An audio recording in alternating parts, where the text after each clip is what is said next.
Welcome to the Slop Temple. We pray this video helps. You start by preparing both devices and acting now.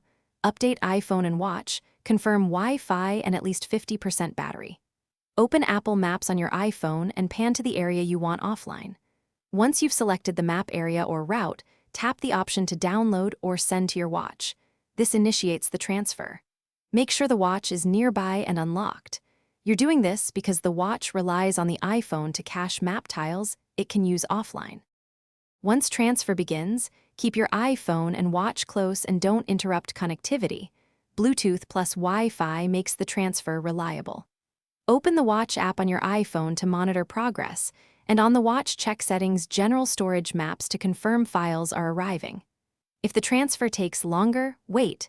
Map tiles can be large. Make sure the iPhone stays unlocked, and the Maps app remains in the foreground until you see a confirmation that the offline. To use the maps, open Apple Maps on your watch and select the downloaded area or the saved route. Once loaded, enable airplane mode to test true offline navigation.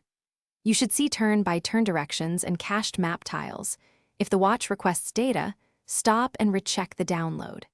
If tiles are missing, free up watch storage and reinitiate the download from your iPhone, making sure the watch stays unlocked and nearby. One quick troubleshoot tip: restart both devices and retry the transfer if problems persist.